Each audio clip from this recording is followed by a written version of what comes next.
Hello friends and welcome back to my channel. If you are new here, my name is Margarita, and on this channel I like to share these What's for Dinner videos. This is episode 10, and in this one I am sharing 4 of our dinners that we had this week and a dessert recipe. I hope you enjoy.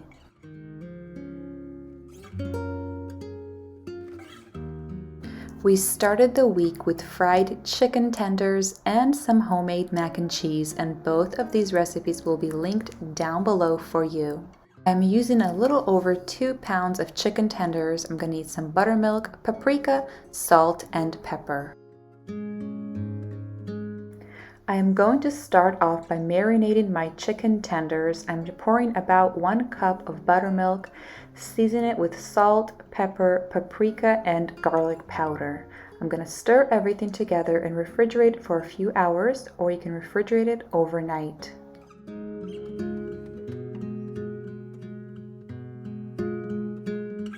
Next, I am moving on to the homemade mac and cheese. You're going to need 1 pound of elbow macaroni, 2 cups of cheddar cheese, half a cup of Parmesan cheese, 3 cups of milk. And I'm starting to cook my macaroni, and in my pot I'm going to preheat my butter. You're going to need about a 1/4 cup of butter, and I'm going to add about 2.5 tablespoons of flour and give it a good stir and slowly start adding the milk.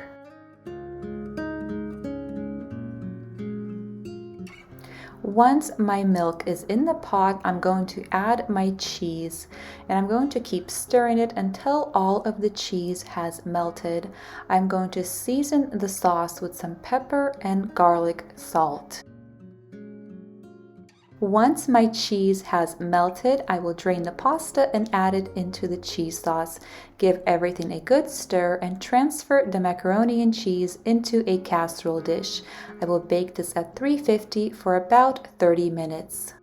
This is a wonderful recipe to make ahead for a busy weeknight dinner. For the breading, you're going to need some flour, salt, pepper, garlic powder, paprika, some baking powder, and a little bit of buttermilk to make it all crumbly.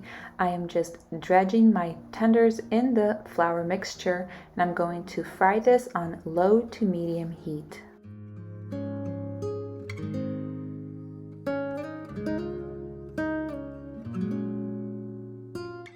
Once the chicken is golden, I will flip and fry on the other side. I really love using chicken tenders for fried chicken just because it cooks evenly and fast, and it is very easy to eat. My kids love to eat these tenders with some ketchup.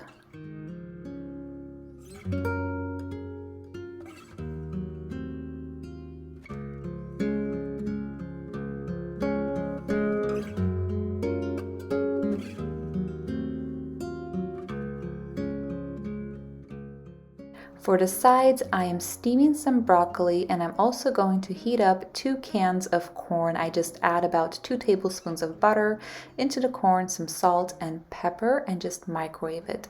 For the broccoli, I like to add some butter, garlic powder, salt, and pepper, and just toss everything together.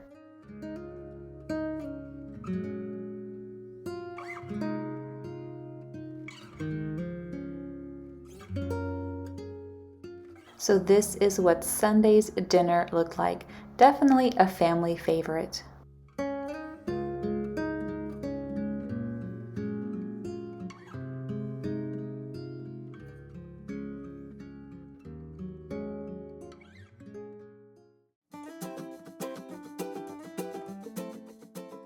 The next day we made a turkey and zucchini skillet.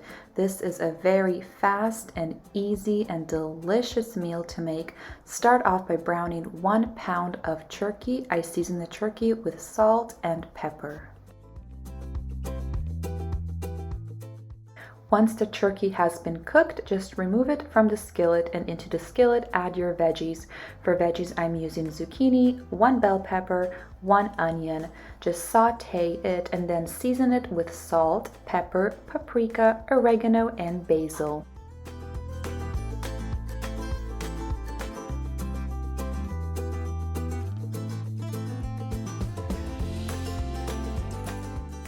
Once the veggies have been cooked through, I'm going to add the turkey back into the skillet. I'm going to add the spinach, a little bit of fresh garlic, some tomato sauce. I think I'm using about a quarter cup of tomato sauce.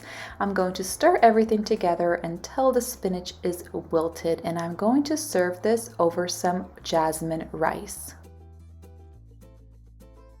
Definitely a flavor-packed meal. This is a great meal if you're meal prepping for the week because it heats up beautifully the next day.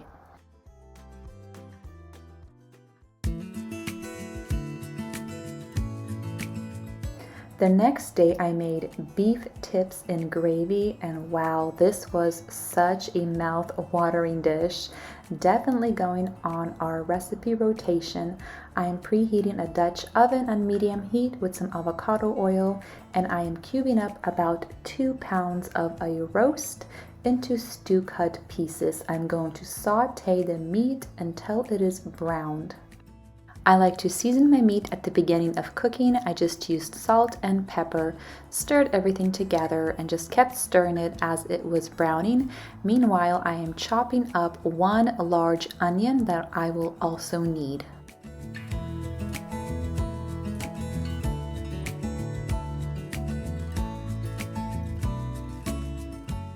Once my meat has been browned, I'm going to remove it from the pot, and I'm going to saute my large chopped up onion until it is golden.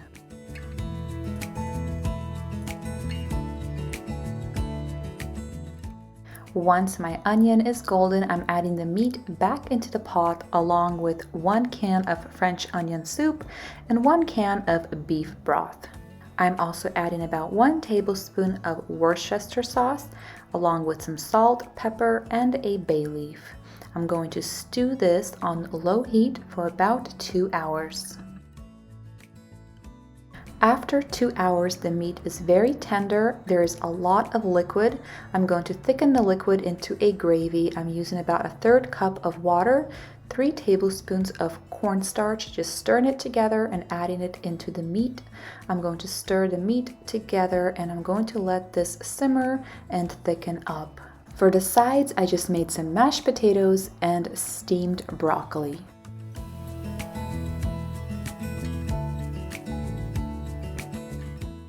This was such a delicious meal. I'm definitely going to double the recipe next time, possibly serve it with mashed potatoes one day and the next day serve it over some brown rice. Everybody loved it and had seconds. There was nothing left at the end of the day. My 13-year-old has been asking for chicken fajitas. This is one of her favorite things to eat, so we decided to finally make it. And this is a very easy recipe. I also like to serve it with some black beans and Spanish rice. I am starting off by preheating a pot with about 2 tablespoons of butter in it for my Spanish rice. While that is preheating, I'm going to start cooking my chicken. I'm using about 3 chicken breasts that I have sliced up, and I'm going to use only about 1/3 of this fajita seasoning packet. I'm going to start cooking the chicken. I also like to season the chicken with some salt and pepper, and later I'm going to add some paprika as well. So now that my pot has been preheated, my butter is melted, I added about 1 cup of a chopped onion into the pot, and I'm just sauteing it until it is golden. Then I'm adding 1 cup of rice into the pot. This is just dry rice that has not been rinsed. I'm going to saute this for about 30 seconds to a minute.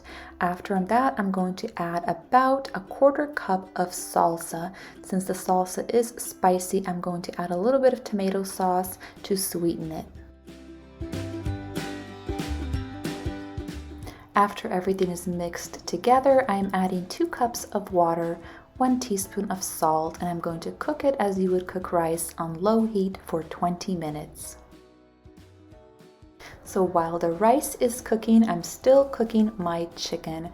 I'm going to add a little bit of paprika because I felt like it needed some color. I love to add paprika to my stir-fried meals just because it gives it a beautiful golden color.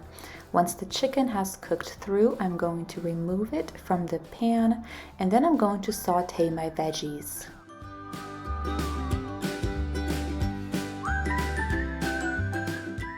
For my veggies, I'm just using 1 green pepper, 1 red pepper, and 1 red onion that I have cut up into strips. I like to season my veggies with some salt, pepper, and paprika.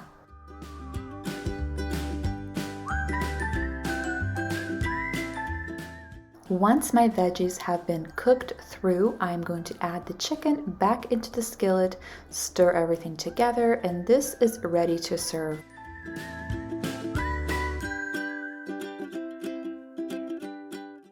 The rice is also done. I'm just going to fluff it and then remove it from the heat.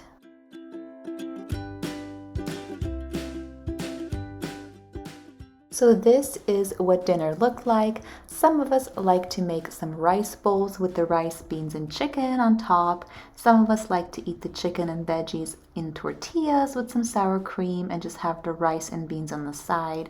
Just a little bit of something for everyone.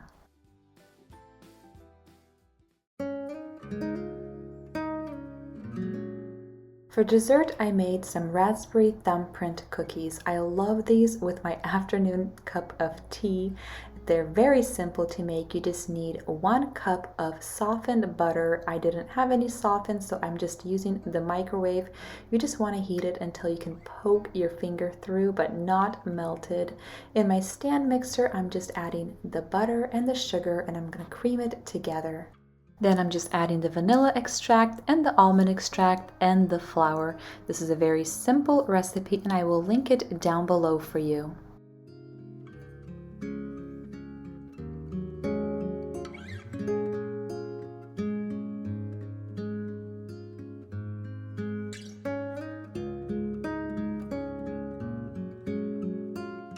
The dough needs to be refrigerated for 4 hours. I do not have that kind of time, so I'm just wrapping it in a flat disc. It will get colder a lot faster this way. I'm going to put it in the fridge for about 1 hour. To get the same portion for all of the cookies, I'm just using my cookie scoop. I'm just scooping it out and rolling it with my hands.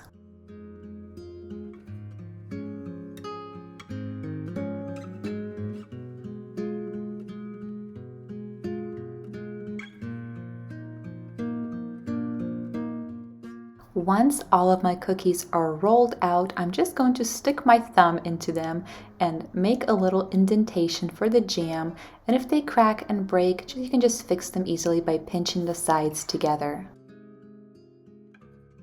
Next, I'm just filling the cookies with some raspberry jam. The recipe tells you to melt the jam and pour it into the cookies, but I've never done that. I just scoop it out of my teaspoon.